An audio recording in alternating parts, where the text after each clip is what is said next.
টাঙ্গাইলের ঐতিহ্যবাহী জমিদার বাড়িগুলোর মধ্যে হেমনগর জমিদার বাড়ি স্থানীয়ভাবে পরীর দালান নামে পরিচিত। তার অনন্য স্থাপত্য এবং রোমহর্ষক ইতিহাসের জন্য বিশেষ স্থান দখল করে আছে। গোপালপুর উপজেলায় অবস্থিত এই জমিদার বাড়িটি 1880 সালে জমিদার হেমচন্দ্র চৌধুরী প্রায় 30 একর জমির উপর নির্মাণ করেন। এই জমিদার বংশের উত্থান শুরু হয় মধুপুর উপজেলার আমবাড়িয়া থেকে।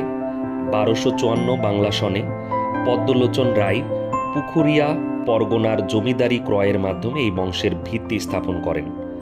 পরবর্তীতে তার পুত্র কালীচন্দ্র রায় এবং পুত্র হেমচন্দ্র রায় ক্রমান্বয়ে জমিদারি বিস্তৃতি করেন এবং উত্তর টাঙ্গাইল এবং সিরাজগঞ্জ জেলা জুড়ে প্রায় 4 লক্ষ একর জমি তাদের অধীনে আসে।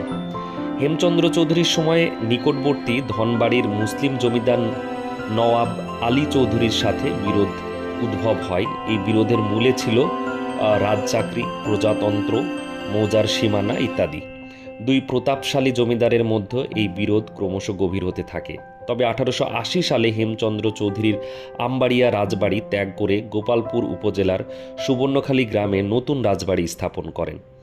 যমুনা নদীর তীরে অবস্থিত এই বন্দর নগরী কলকাতার সাথে যোগাযোগের সুবিধার জন্য তৎকালীন বাংলার এক গুরুত্বপূর্ণ কেন্দ্র ছিল।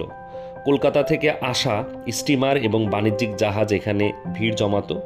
1905 সালে হেমচন্দ্র চৌধুরীর প্রচেষ্টায় ময়মনসিংহ থেকে জগন্নাথগঞ্জ পর্যন্ত রেলপথ নির্মাণ হয়, যা পরে সিরাজগঞ্জ হয়ে কলকাতার সাথে যুক্ত হয়। এই রেলপথ নির্মাণে তার অবদান অনস্বীকার্য। দুর্ভাগ্যবশত 19বিংশ শতাব্দীর শেষ ভাগে যমুনা নদীর ভাঙনে সুবর্ণখালী বন্দর ধ্বংসপ্রাপ্ত হয় এবং হেমচন্দ্রের রাজবাড়ি নদীগর্ভে বিলীন হয়ে যায়।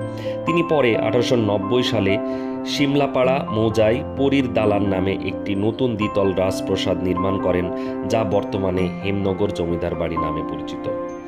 বাংলাদেশের মুক্তিযুদ্ধে এই জমিদার বাড়িটি মুক্তিযোদ্ধাদের আশ্রয়স্থল এবং গুরুত্বপূর্ণ ঘাঁটি হিসাবে ব্যবহৃত হয়েছিল।